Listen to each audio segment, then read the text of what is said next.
Hello everyone, আশা করি আপনারা সবাই খুব ভালো আছেন, সুস্থ আছেন। আজ নতুন একটা দিনে আমার নতুন আরও একটা ব্লগে আপনাদের সবাইকে অনেক অনেক স্বাগত জানালাম।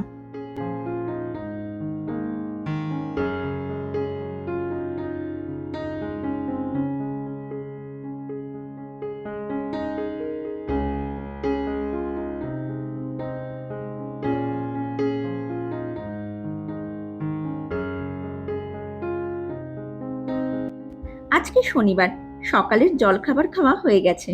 এখন ওই বেলা 12টা মতো বাজে। আজ দুপুরে খাওয়ার জন্য বানাবো একটু স্যামন মাছ আর পালং শাক। শাকটা অলরেডি বসিয়ে দিয়েছি, আর মাছটাকে এইদিকে নুন হলুদ আর অল্প একটু সর্ষের তেল দিয়ে মাখিয়ে রেখে দিয়েছি। আর ভাবছি মাছটাকে একটু ওই কালিয়ার মতো করে রান্না করব। একই রকমের মাছ মাংস ডিম সবসময় একই রকম ভাবে না বানিয়ে মাঝে মধ্যে যদি ঘুরিয়ে ফিরিয়ে একটু অন্যরকম ভাবে বানানো যায়, তাতে একঘেয়েমিও লাগে না, আর খেতেও মানে ওই স্বাদের দিক থেকেও একটু অন্যরকম লাগে।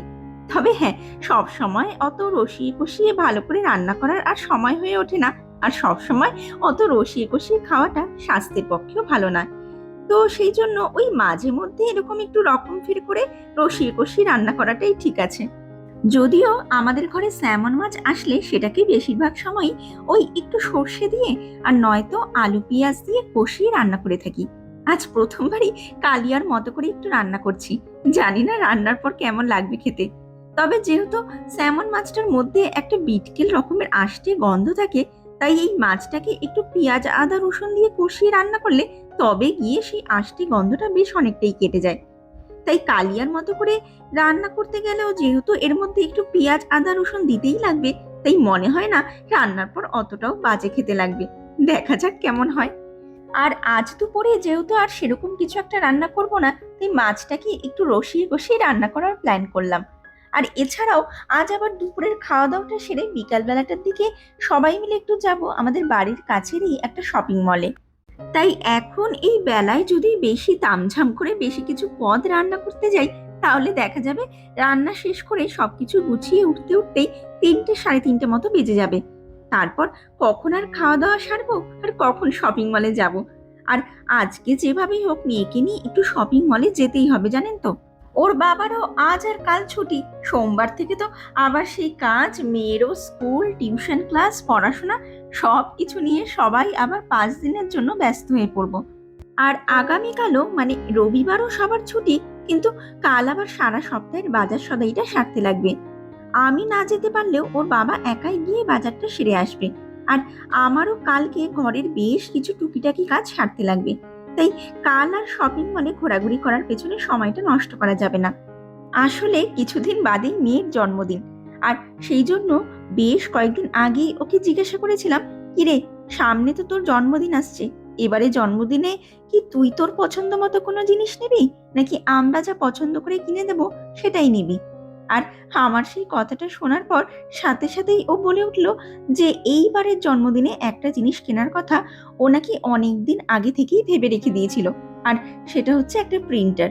আর তার সাথে সাথে আরো কিছু টুকটাক জিনিস আছে।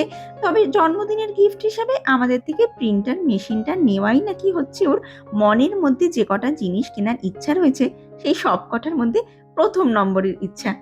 বাকি টুকটাক জিনিসগুলো এখন না কিনে 1-2 মাস পরে কিনে দিলেও চলবে।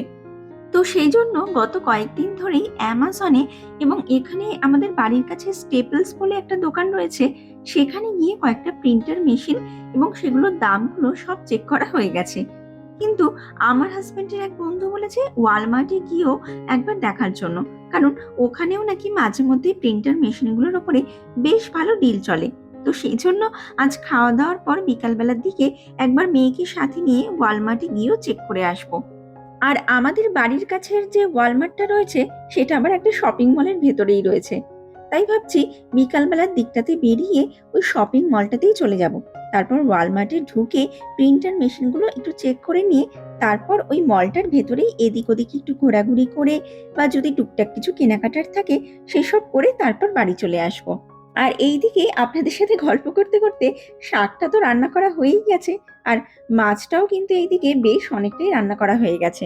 আর মাছের কালিয়া রান্না করার রেসিপি আপনাদের সাথে কি আর শেয়ার করব, এ তো আপনারা অনেকেই জানেন। তবে মাছের কালিয়াতে আলু দেয় না, কিন্তু আমি কয়েক টুকরো আলু এর মধ্যে অ্যাড করেছি। মানে যখন ওই প্রথম দিকে মাছের পিসগুলো ভাজছিলাম, তখনই কয়েক টুকরো আলু ভেজে নিয়েছিলাম। আসলে আমার মেয়ে আবার একদমই মাছ খেতে পছন্দ করে না, কিন্তু যদি মাছের সাথে মাছের ঝোলের মধ্যে থাকা কয়েক টুকরো আলু ওর প্লেটে দিয়ে দেওয়া হয়, তখন কিন্তু সে আলু খাওয়ার লোভে পুরো একটা টুকরো মাছ না খেলেও এক পিসের অর্ধেকটা মতো মাছ অন্তত ওকে খাওয়ানো যায়। সেই জন্যেই আমি যখনই মাছ রান্না করি, এমনকি যেভাবেই সেই মাছটা রান্না করি না কেন, তার মধ্যে কয়েক টুকরো আলু অ্যাড করে দিই। তাহলে পরে কি ওকে একটু হলেও মাছ খাওয়ানো সম্ভব হয়। এমনকি বিশ্বাস করবেন না, আমি যখন সর্ষে দিয়েও মাছ রান্না করি, তার মধ্যেও আমি ওর জন্য কয়েক টুকরো আলু অ্যাড করে দিই, যাতে ওকে একটু হলেও মাছ খাওয়ানো যায়। আর আজকে আমি এই মাছের কালিয়াটা কিভাবে রান্না করলাম, সেটার কিছুটা অংশ তো আপনারা একটু আগে আমার ভিডিওতে দেখেই নিয়েছেন। তাও চলুন আমি এখন একবার আপনাদেরকে স্টেপ বাই স্টেপ বলে দিই যে আমি কিভাবে এই মাছের কালিয়াটা রান্না করলাম। তো যেরকমটা আপনারাও দেখেছিলেন যে প্রথমে মাছের টুকরোগুলো এবং বেশ কয়েক টুকরো আলু আমি ভেজে নিয়েছিলাম। তারপর কড়াইতে সর্ষের তেল দিয়ে তার মধ্যে দিয়ে দিয়েছিলাম গোটা গরম মসলা, তেজপাতা আর শুকনো লঙ্কা। তারপর চপ করে রাখা দুটো মিডিয়াম সাইজের পেঁয়াজকে অ্যাড করে দিয়েছিলাম, এবং পেঁয়াজগুলো হালকা ভাজা হয়ে যাওয়ার পর আমি তার মধ্যে অ্যাড করে দিয়েছিলাম 1-1.5 চামচ মতো আদা রসুনের পেস্ট। আর তার ঠিক 3-4 মিনিট পর আমি টক দইয়ের সাথে জিরে গুঁড়ো, ধনে গুঁড়ো, কাশ্মীরি রেড চিলি পাউডার জল দিয়ে গুলে একটা পেস্ট মতো বানিয়েছিলাম, সেটা অ্যাড করে দিয়েছিলাম। তারপর মশলার সাইড দিয়ে যখন অয়েল সেপারেট আউট হতে শুরু করে দিয়েছিল, ঠিক সেই সময় একটা মিডিয়াম সাইজের টমেটোকে ছোট ছোট টুকরো করে কেটে অ্যাড করে দিয়েছিলাম। আর তার কিছুক্ষণ পর ভেজে রাখা মাছ এবং আলুগুলো দিয়ে দিয়েছিলাম। আর ফ্লেম অফ করার একটু আগে অল্প একটু গুঁড়ো গরম মশলা, 2 চামচ মতো ঘি, আর সবশেষে এখন ধনেপাতা কুচি দিয়ে দিলাম। এখন প্রায় 2টো মতো বাজতে যায়। এইদিকে আমার রান্না বান্না সব শেষ। যাই, এবার স্নানটা সেরে আসি, তারপর খেতে বসে পড়ি। বিকেলবেলার দিকে আবার মেয়েটাকে নিয়ে শপিং মলটাতেও যেতে হবে।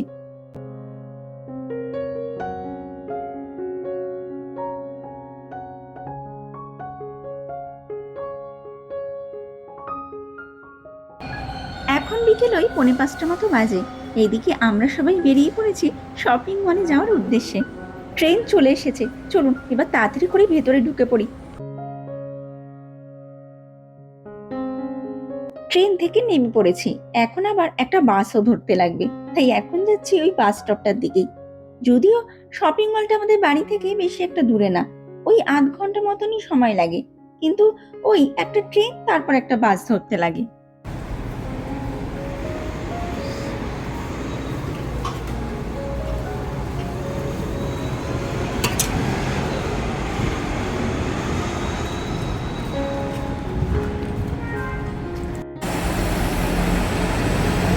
শপিং মলের সামনে চলে এসেছি, আর এই যে বাসটা সাইড দিয়ে চলে যাচ্ছে, এই বাসটার থেকেই আমরা এইমাত্র নামলাম।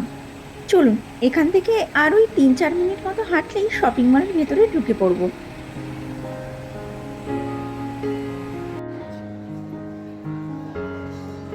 এই যে ঢুকে পড়েছি শপিং মলের ভেতরে। মলটার ভেতরে যেদিকে ওয়ালমার্টটা রয়েছে, সেই দিকটাতেই আগে যাচ্ছি, কারণ আজ যে কাজটার জন্য মেইনলি এখানে আসা হয়েছে সেটা আগে সেরে নিই, তারপর এদিক ওদিক একটু ঘুরবো।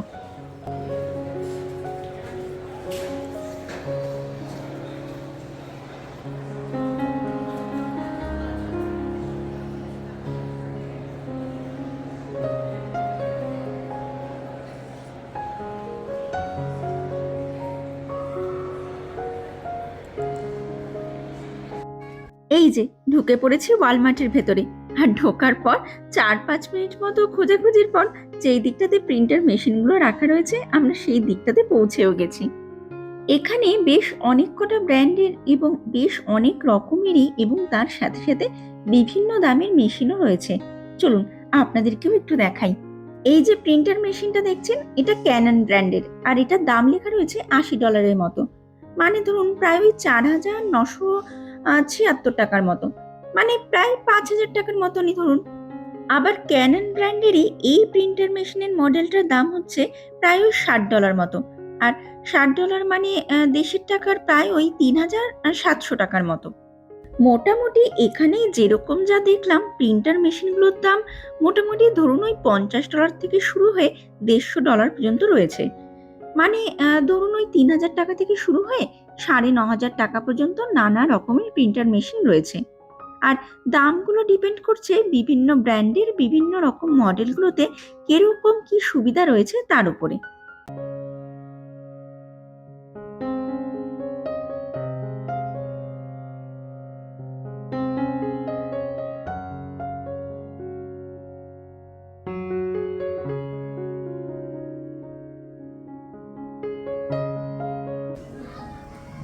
তো মেয়েকে নিয়ে গেছিলাম যেদিকে প্রিন্টার পাওয়া যায় ওই সেকশনটাতে নিয়ে গেছিলাম। তো পছন্দ হয়েছে একটা, যেরকম দরকার যে আমরা যাতে মোবাইল সাথে কানেক্টেড করা যায় বা ল্যাপটপের সাথে কানেক্টেড করা যায় এরকম একটা পেয়েছি। তো পছন্দ হয়েছে, আর দামটাও মোটামুটি ঠিকই আছে। তো মোটামুটি ওটাকে রেখে এসেছি পছন্দ করে। তো যাওয়ার সময় একটু ভারী, তো যাওয়ার সময় ওটাকে নিয়ে বেরিয়ে যাব একবারে, কারণ ওই ভারী জিনিসটাকে নিয়ে নিয়ে ঘোরা মুশকিল।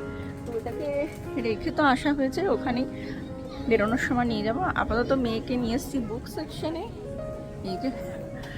তো ও বলেছে একটা স্টোরি বুকও নেবে ওর বার্থডে গিফট হিসেবে। তো স্টোরি বুক তো সারা বছরই টুকটাক কেনা হয়, কিন্তু তাও হয় না। তো আবার নিয়ে এসেছে, বলছে একটা স্টোরি বুক পছন্দ করেও কিনবে। তো নিয়ে এসছি ওর জন্য, দেখুক ও কী পছন্দ হয় ওর। তো এই আর কি, আমাদেরও টুকটাক কিছু কেনাকাটা আছে, টুকটাক বেশি কিছু না, একটু কেনাকাটা করে লাস্টে যাওয়ার সময় হয়তো প্রিন্টারটা নিয়ে যাব। আর যদি ইনকেস না নিয়ে যেতে পারি তো হয়তো ওয়ালমার্টের অনলাইন সাইটে গিয়ে অর্ডার করে দেবো, ওরা ডেলিভার করে দেবে। তো লেটস সি কি ডিসাইড করা হয়। তবে যে মডেলটা নেব ওইটা আমরা অলরেডি সিলেক্ট করেছি যে হ্যাঁ এই মডেলটি আমরা নেব। তো ওই আর কি, মেয়ে তো এসছে, এখনও কতক্ষণ এখানে কাটাবে জানি না। ও বুক পছন্দ করছে, স্টোরি বুক, এই আর কি। আগে তো ছোট থাকতে ওই বারবি কিনে কিনে দেওয়া হতো, ওতেই ও খুব খুশি হয়ে যেত। বারবি নিজেরাই পছন্দ করতাম। তো 10 বছর পর্যন্ত তো বারবি পছন্দ ছিল, বারবি গিফট করতাম, সেটাতে খুব খুশি হয়ে যেত। মানে খুব, মানে ওর খুব পছন্দের জিনিস ছিল বারবি। 10 বছর 11 বছরের পর থেকে আর বারবি ভালো লাগে না। এখন যেদিকে ওই বারবি রাখা থাকে শপিং মলের, এই ওয়ালমার্টের যে সেকশনটাতে বারবি বা পুতুল খেলনা এগুলো রাখা থাকে, তো ওই সেকশনটাতে ও তাকায়ও না গেলে পরে, মানে ও জাস্ট বেরিয়ে চলে আসে, ওই দিকটাতে তাকায়ও না। আর এখন পুরো হয় না বয়সের সাথে সাথে পছন্দ চয়েস সব চেঞ্জ হয়ে যাচ্ছে ওর। তো ওরকমই। তো এবছর ওকে জিজ্ঞেস করা হলো যখন কি নিবি, তো নিজেই বললো যে আমার একটা প্রিন্টার লাগবে। তো এখন বলছে আমার লাগবে ওটা, স্কুলেরও অনেক কাজে দরকার পড়ে ওর। তো ওই জন্য ভাবলাম ঠিক আছে, একটা প্রিন্টার দরকার, অনেক দিন ধরেই ঘরে ছিল না প্রিন্টার। তো এই জন্য ভাবা হলো ঠিক আছে প্রিন্টারই দেওয়া হোক। আর এখন নিয়ে এসে স্টোরি বুক, ও পছন্দ করুক কি স্টোরি বুক ও নেবে, সেটাও পছন্দ করুক। তো এই আর কি। তো প্রচুর বুকস আছে, দেখা যাক ও কি পছন্দ করে। চলুন। পছন্দ হচ্ছে না, সব বড়দের বই, এই একটাই রয়েছে বুকের সেকশন।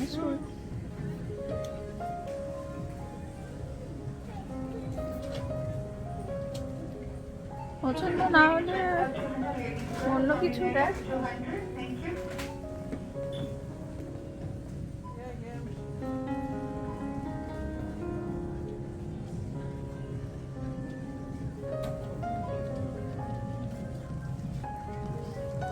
এইদিকে আমরা ওয়ালমার্ট থেকে বেরিয়ে শপিং মলের ভেতরেরই অন্য একটা দোকান, মানে ওই জামা কাপড়ের দোকানে ঢুকে পড়েছি। আর এইদিকে জামা কাপড়ের দোকানটাতে ঢুকে বেশ একটু অবাকই হয়ে গেছিলাম জানেন। মানে এখন এখানে হালকা একটু ঠান্ডা পড়তে না পড়তেই এখানকার বেশিরভাগ দোকানগুলোতে হালকা ঠান্ডাতে পরার জামা কাপড় দিয়ে পুরো দোকান সাজানো হয়ে গেছে। গরমের জামা কাপড় রয়েছে কিন্তু সেটা খুবই কম। মানে ধরুন দোকানগুলোর 80% জায়গা ভরে রয়েছে হালকা সোয়েটার, জ্যাকেট, কার্ডিগান, হুডি, শীতে পরার জন্য মোটা কাপড়ের প্যান্ট, এই সব কিছু দিয়ে। আর 20% জায়গাতে রাখা রয়েছে গরমে পরার মতো কিছু ড্রেস, টি শার্ট এইসব দিয়ে। যদিও আর 1-1.5 মাস পরে তো দোকানগুলোতে আর সেই সব কিছুও দেখা যাবে না। তখন দোকানগুলো ভরে থাকবে নানা রকমের মোটা মোটা জ্যাকেট, স্কার্ফ, মোজা, হ্যান্ড গ্লাভস এইসব কিছু দিয়ে। আর এইদিকে আমি এখানে আমার মেয়ের জন্য একটা কার্ডিগান খুঁজছি। বেশ অনেক কটা রঙেরই কার্ডিগান রয়েছে, কিন্তু ওর সাইজ অনুযায়ী পছন্দ মতো একটা রঙের কার্ডিগান খুঁজে পাচ্ছি না। সেটাই খুঁজে বার করার চেষ্টা করছি।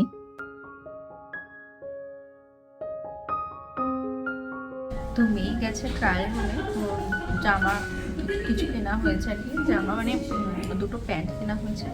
তো সেই দুটো প্যান্ট ট্রায়াল দেওয়ার জন্য ট্রায়াল রুমে গেছে, আমি তো ট্রায়াল রুমেই এসেছি। তো দুটো কার্ডিগান কিনেছি, দুটো কার্ডিগানের মধ্যে একটা কার্ডিগান আমার আর একটা কার্ডিগান আমার মেয়ে। ব্ল্যাকটা আমি নিয়েছি আর এটা আমার মেয়ে নিয়েছে কালারটা। তো ও গেছে প্যান্ট ট্রায়াল করার জন্য, প্যান্ট তো কার্গো স্টাইল প্যান্ট চয়েস করেছে। তো ওই দুটো এখন ওর হবে কিনা ফিটিং সেটাই দেখার জন্য ট্রায়াল রুমে আছে। আমিও ট্রায়াল রুমেই বসে আছি, তো হলে পরে একসাথে বেরিয়ে যাবে। অন্য ট্রায়াল রুমে রয়েছে, আমার পাশেরটাতেই ও রয়েছে। তো হয়ে যাক, তারপরে একসাথে বেরোবো, দেখি ওর আদৌ ফিটিংস হয়েছে কি হয়নি, তারপরে দেখবো আর কি। এইদিকে আমাদের কেনাকাটা সব শেষ, এখন শপিং মল থেকে বেরিয়ে যাচ্ছি। আর একদম শেষে আমরা ডিসাইড করলাম যে মেয়ের জন্য যে প্রিন্টার মেশিনটা পছন্দ করেছিলাম সেটা এখান থেকে হাতে করে টেনে বাড়ি পর্যন্ত নিয়ে যাওয়ার থেকে ভালো ওটা আমরা অনলাইনেই অর্ডার করে দেবো, ওরা বাড়িতে ডেলিভার করে দেবে। আর আমার মেয়ে যে কার্গো প্যান্ট দুটো পছন্দ করেছিল, যেগুলোর ফিটিংস ঠিকঠাক আছে কিনা চেক করার জন্য ট্রায়াল রুমেও গেছিল, সেগুলো পরার পর নাকি ওর খুব একটা ভালো লাগেনি, তাই সেগুলো আর নেওয়া হয়নি, শুধু কার্ডিগান দুটোই নেওয়া হয়েছে। যদিও আরও কিছু টুকটাক জিনিসপত্র কেনা হয়েছে, সেগুলো আমি আপনাদেরকে আমার নেক্সট ব্লগে দেখাবো, তাই অবশ্যই আপনারা সবাই আমার নেক্সট ব্লগটাতে নজর রাখবেন। তো যাই হোক, চলুন আজকের জন্য আমি আমার ব্লগটাকে তাহলে এখানেই শেষ করছি।